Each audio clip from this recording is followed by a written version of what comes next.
네, 여러분 안녕하십니까? 여러분들과 함께 자기소개서 작성 교실 하고 있는 안정영입니다. 오늘도 한 항목을 이 정도까지만 쓰자라고 하는 부분 좀 예시를 통해서 살펴보도록 하겠습니다. 오늘 여러분들과 같이 볼 항목은 여러분들이 또 굉장히 쓰기 싫어하는, 이게 어렵죠? 바로 입사 후 포부죠. 유한 킴벌리라고 하는 기업에서의 자기소개서 항목이었고요.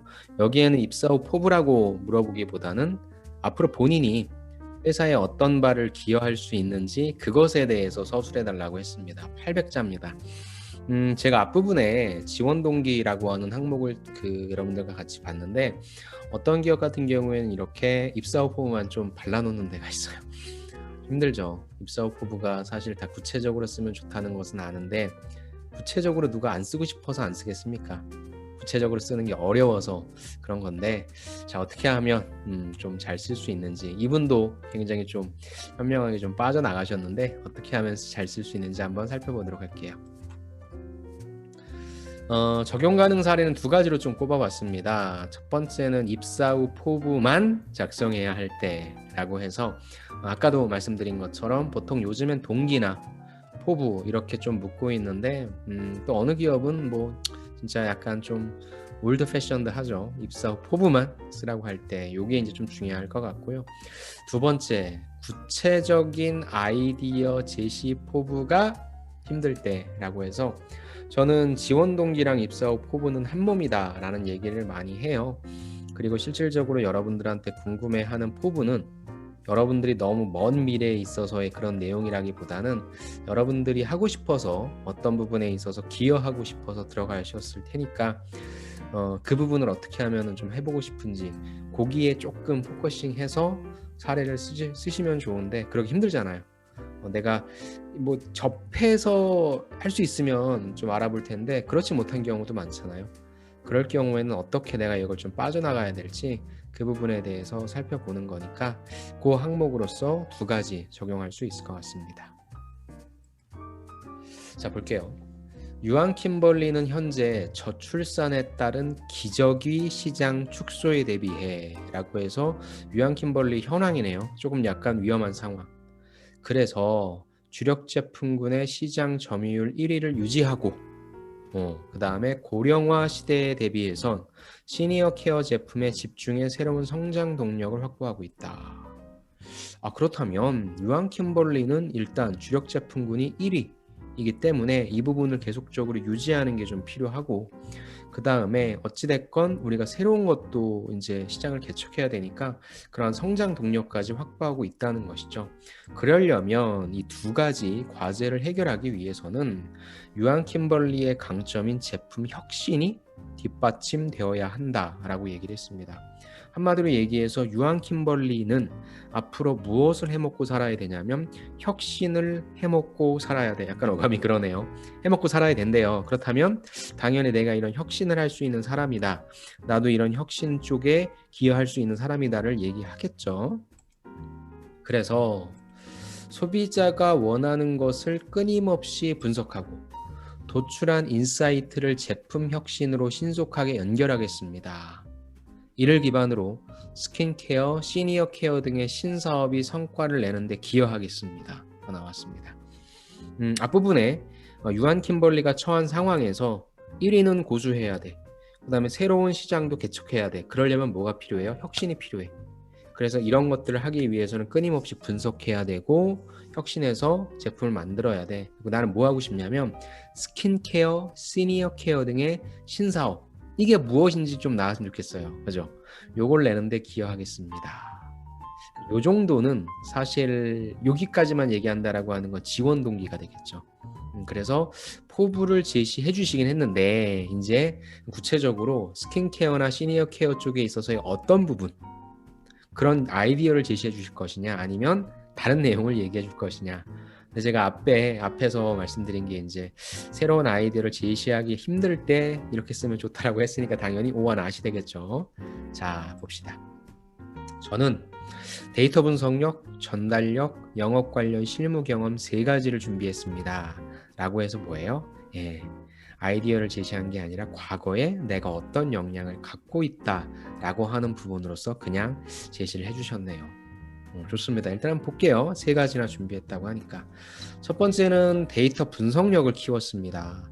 통계랑 MIS 관련 과목 수강했고 빅데이터 마케터 양성 과정 수료했고 데이터 분석과 이해를 통해 마케팅 SCM 부서와 효과적으로 협업했고 효율적으로 영업 목표를 관리하고 달성하겠습니다. 라고 했습니다. 그래서 밑부분에 제가 정리해 놓은 것처럼 뭐 한 거예요? 일단 내가 무엇을 했는지에 대한 걸 제시했죠.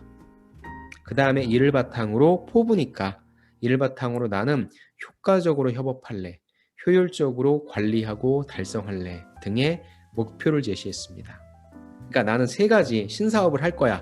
첫 번째, 데이터 분석력을 키웠으니까 신사업을 잘할 수 있어. 데이터 분석을 뭐 했는지에 대한 내용, 그다음에 그걸 바탕으로 무엇을 하고 싶은지에 대한 제시, 이렇게 두 가지가 나온 거죠. 두 번째는 전달력과 설득력을 갖추었대요. 그럼 역시나 똑같은 구조로서 입시학원 강사, CSR 학회 활동 등을 통해 발표 역량을 갖추었고 포토샵, 일러스트레이터 등 시각화 프로그램을 다룰 수 있었다. 다룰 수 있다. 이를 통해 역시 효과적으로 정보를 전달하고 설득력 있게 전략을 수립하겠습니다. 그래서 들어가서 이런 거 할게. 그러니까 요걸 바탕으로 무엇을 할 것인지 나오지 않았어요. 아무튼 전달력과 설득력도 있대요. 세 번째는 뭘까요? 기업의 인턴 경험. 좋네요. 기업의 인턴 경험을 통해 영업 분야를 경험했대요. 스타트업에서 인턴직을 수행하며 시장 파악, 고객사 및 협력사와 협상, 제안하는 경험을 쌓았다. 굉장히 좋네요. 또한 HRD 인턴으로 근무하면서 CRM 업무, 고객 관리죠. 그거에 관해서도 경험할 수 있었다. 좋은 내용 다 있네요. 이를 통해서 뭘 얘기할 거냐? 소비자 중심의 카테고리 영업 전략을 수립하고 실행하겠다라고 하는 내용이죠. 역시 어떤 걸 했다. 구체적으로 어떤 내용을 했는지, 그 다음에 앞으로 어떤 목표를 할 건지에 대한 제시.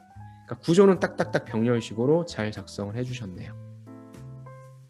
그래서 클로징인데, 데이터 분석력과 전달력, 그 다음에 영업 관련 실무 경험을 통해 유한킴벌리의 시니어 케어, 스킨케어 부분의 시장 분석력과 영업 전략 수립에 기여하겠다. 그러니까 어떤 걸 좀 해보고 싶냐고가 나와주면 좋은데, 이건 이제 클로징의 구조상에 있어서는 정리를 해주셨고 거시적인 목표를 재언급해줬다라는 거에서 조금 아쉽기는 하죠. 자, 봐요 여러분. 이분이 이렇게 쓰실 수밖에 없는 이유는 내가 시니어 케어랑 스킨케어 부분에 있어서의 뭘 해보고 싶다라고 하는 아이디어 제시에 대한 시간, 요게 조금 부족했던 것 같아요.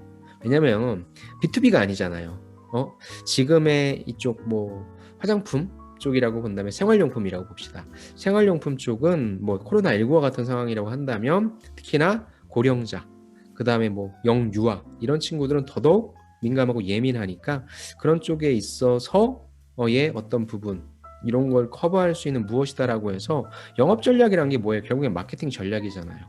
제품 아니면 뭐 가격 아니면 뭐 유통 아니면 뭐 프로모션 등 우리 마케팅의 포피를 건드려주면서 나는 그래서 1위는 1위대로 수성을 하고 새로운 전략은 새로운 전략대로 만들어낼 수 있는 걸 마케팅의 포피 전략을 바탕으로 뭘 해보고 싶다라고 하는 걸 얘기해주면 되게 좋았을 텐데 그래서 그게 충분히 좀 분석할 수 있다라고 봐요.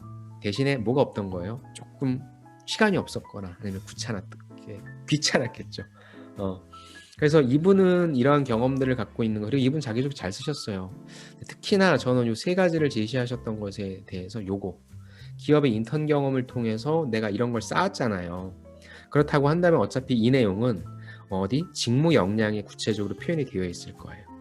그렇다고 한다면 그걸 바탕으로 내가 그 경험을 바탕으로 전략을 좀 짤 수 있으니까 그 전략이 설사 틀렸을지라도 약간의 뭔가 좀 꼬투리를 많이 잡힐지라도 그런 전략이 무엇인지에 대해 얘기해주면 이 지원자가 과거의 그런 경험을 통해서 실제 우리 회사에 들어오면 이러한 전략을 펼칠 수 있겠구나 라는 생각을 할 수 있지 않을까요?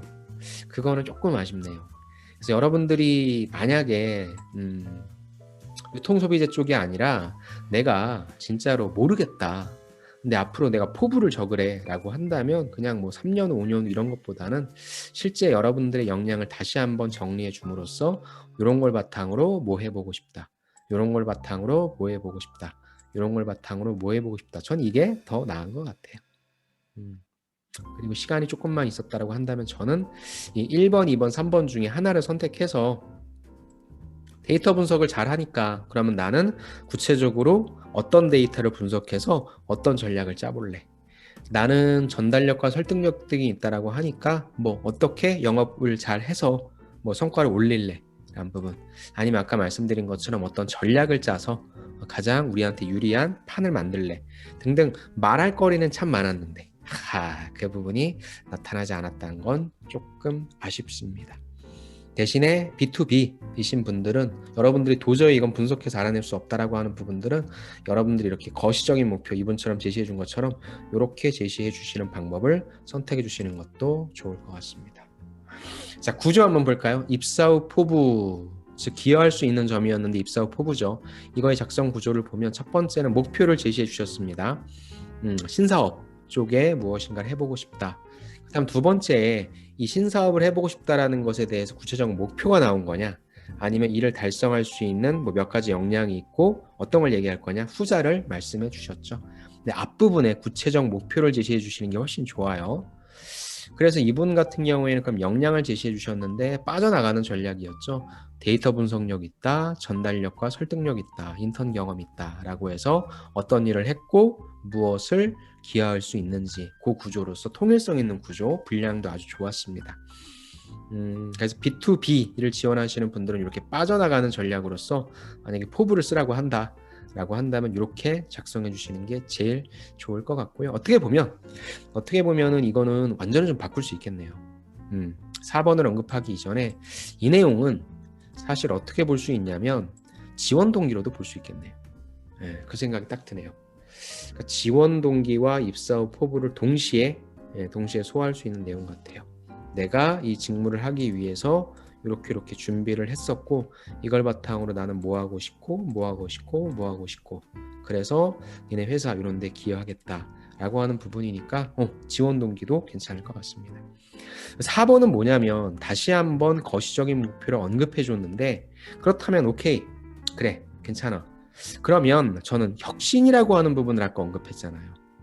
결국에 이 유한 킴벌리, 당신네 회사가 살아남을 수 있는 가장 중요한 방법은 뭐냐면 혁신이거든. 그렇다면 데이터 분석력, 전달력과 설득력, 인턴 경험, 저걸 단순히 나열할 게 아니라 저걸 통해 어떤 혁신을 이루겠다라고 각각 얘기해 준다라고 하면 마지막에 혁신으로 클로징할 수 있겠죠. 그래서 보통 여러분들이 자기소개서를 정교하게 다듬을 때 여러분들이 초반에 말씀하신 이 내용 있잖아요. 혁신. 그 다음에 앞부분에 있어서도 혁신, 이게 나왔잖아요. 이 혁신이 사라졌어요. 이건 여러분 놓치죠. 내가 쓴 글은 이렇게 놓쳐요. 그래서 항상 한번 구조적으로 파악을 해보시고 결국엔 다 잣대고 pot했을 때 그럼 너는 왜 우리 회사에 지원했고 우리 회사는 어떻게 해서 살아남을 수 있어? 혁신하는 회사잖아. 앞으로도 혁신하자. 내가 혁신해줄게. 라고 하는 이 부분을 만들어준다면 조금 더 정교해질 수 있다는 생각 해봤습니다. 그죠? 그래서 분석하고 혁신하고 연결하겠다. 그 다음에 스킨케어, 시니어 케어 등의 신사업이 성과를 내는데 기여하겠다. 라고 해서 그 다음에 나열이 나왔는데 계속 말씀드리지만 지원 동기랑 포부에서는 이렇게 집중화시켜서 얘기해 주는 게 훨씬 더 먹힙니다. 네, 그래서 그 차원으로서 받아들여 주시면 좋을 것 같습니다. 자, 마지막 체크포인트 볼게요.